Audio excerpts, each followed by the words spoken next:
warahmatullahi wabarakatuh. Halo Matfeles, ketemu lagi sama kakak Kadela.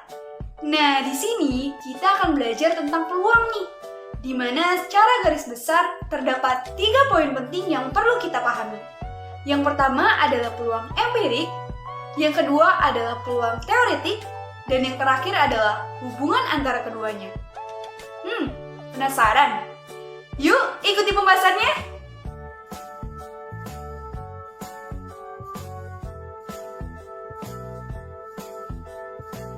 Yeay! Selamat datang di dunia matematika! Nah, sebelum ke topik utama, alangkah baiknya nih kita tahu dulu apa itu peluang. Peluang atau yang dikenal sebagai probabilitas merupakan kemungkinan yang mungkin terjadi atau muncul dari sebuah peristiwa atau percobaan.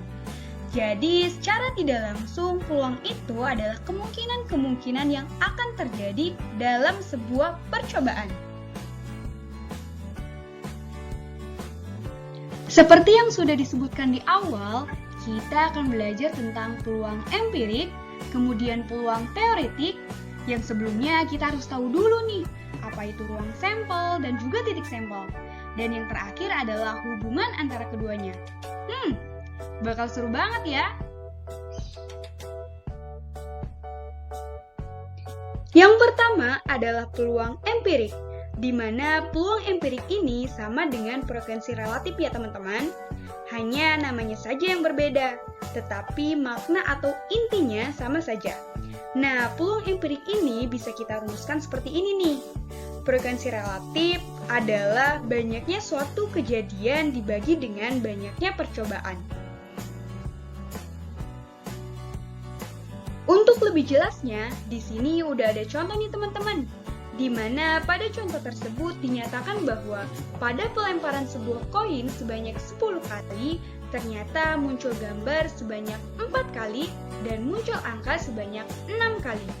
Nah, untuk mencari peluang empiriknya, kita bisa langsung masukkan data yang sudah ada ya, di mana pada peluang empirik gambar, banyak kejadian atau munculnya gambar itu ada 4 kali, dan banyak percobaannya ada 10, sehingga hasilnya 4/10, atau bisa kita sederhanakan ya teman-teman, menjadi 2/5.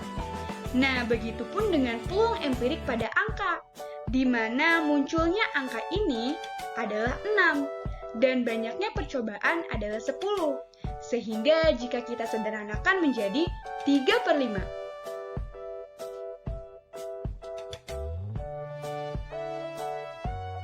Selanjutnya, kita akan belajar tentang ruang sampel dan titik sampel. Ruang sampel itu sendiri merupakan semua kejadian yang mungkin dari suatu percobaan. Sedangkan titik sampel merupakan bagian dari ruang sampel. Nah, sebagai contoh ini udah ada ya teman-teman. Pertama yaitu tentukan ruang sampel dari pelemparan sebuah koin. Nah, tanda S di sini merupakan sampel ya, di mana sampel ini memuat A dan G. A di sini adalah angka dan G di sini adalah gambar. Jadi, A di sini merupakan titik sampel, begitupun dengan G. G di sini adalah titik sampel. Jadi, secara keseluruhan sampel ini memuat 2, yaitu angka dan gambar. Begitupun di sini nih ada contoh lagi, pelemparan sebuah dadu. Nah, untuk sampelnya itu ada 1, 2, 3, 4, 5, dan 6. Nah, 1 ini merupakan titik sampel. Begitupun dengan 2 ya. 2 di sini adalah titik sampel. Dan seterusnya sampai 6. Itu pun titik sampel. Nah, untuk banyaknya sampel itu sendiri di sini adalah 6.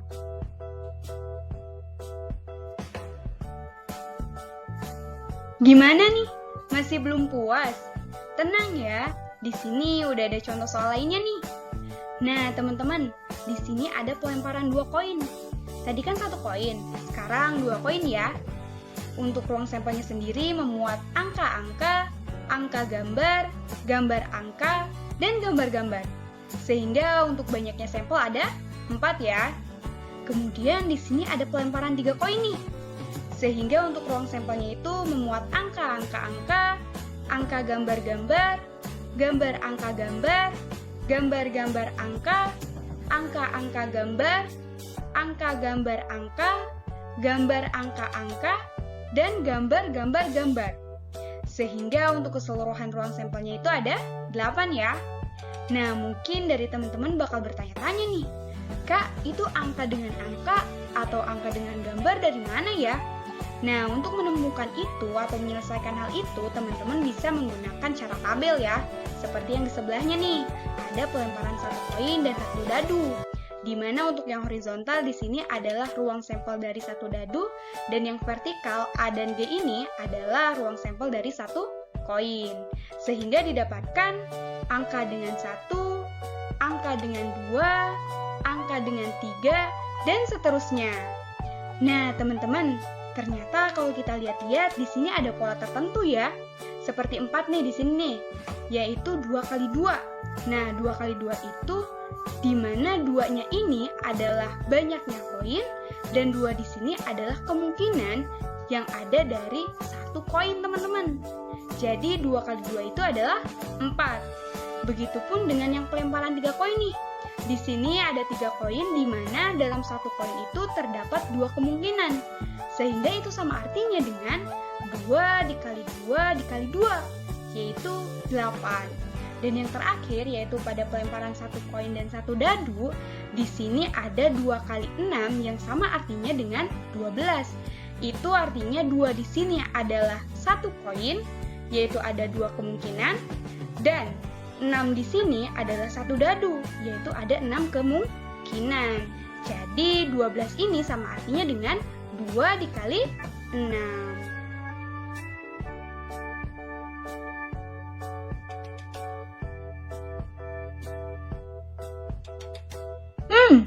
Apa itu peluang teoretik? Nah, untuk peluang teoretik itu sendiri bersinggungan langsung dengan rumus ya, karena teoretik itu sendiri dari kata teori. Jadi sudah ada ketetapannya, teman-teman. Nah, di sini udah ada rumus nih.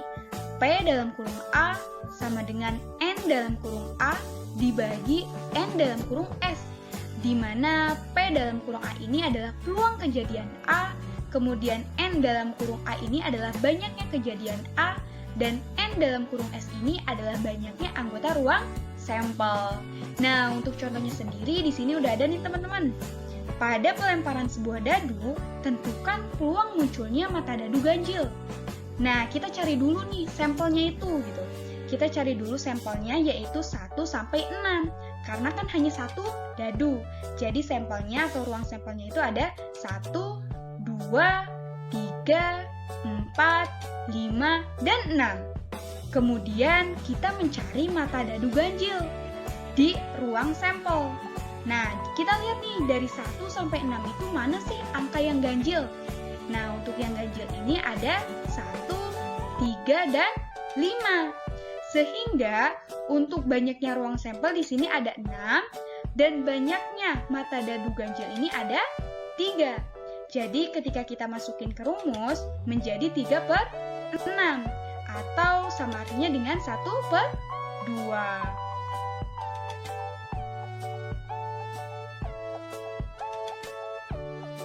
Oke, kita lanjut ya teman-teman ke contoh soal berikutnya. Di sini, pada pelemparan 2 dadu, tentukan peluang muncul mata dadu berjumlah kembar dan muncul mata dadu berjumlah 8. Nah, di sini udah ada tabel nih teman-teman, jadi udah enak ya. Di sini kita tinggal lihat aja nih, muncul mata dadu berjumlah kembar. Kembar berarti sama ya. Kita lihat nih, di sini yang di garis bawah biru nih, yang diberi garis bawah biru. 1,1, 2,2, 3,3, 4,4, 5,5, dan 6,6 merupakan ruang sampel dari jumlah yang mata dadunya kembar. Sehingga ketika kita masukin ke rumus menjadi 6/36 ya. 6 di sini adalah mata dadu berjumlah kembar, dan 36 ini adalah ruang sampel secara keseluruhan. Sehingga kalau kita sederhanakan menjadi 1/6. Nah, untuk selanjutnya di sini adalah muncul mata dadu berjumlah 8. Kita lihat yang udah dikasih tanda warna hijau nih teman-teman. Di sini ada 6,2, itu kan jumlahnya 8 ya. Kemudian ada 5,3, ada 4,4, ada 3,5, dan 2,6. Nah, kalau kita masukin ke rumus, berarti menjadi 5/36 teman-teman. Di mana 5 ini adalah banyaknya dadu yang berjumlah 8, dan 36 ini adalah banyaknya ruang sampel secara keseluruhan.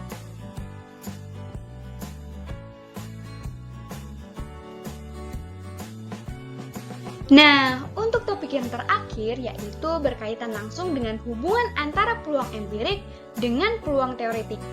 Di mana secara garis besar peluang empirik ini sama artinya dengan percobaan atau suatu kejadian.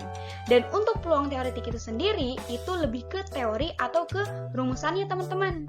Nah, untuk peluang empirik biasanya terdiri dari banyak percobaan, sedangkan untuk peluang teoretik biasanya jumlah percobaan itu hanya sekali. Gitu teman-teman. Wah, gimana nih? Sudah pada paham belum? Semoga semuanya dapat memahaminya ya. Dan tetap semangat dalam belajar. Terima kasih. See you.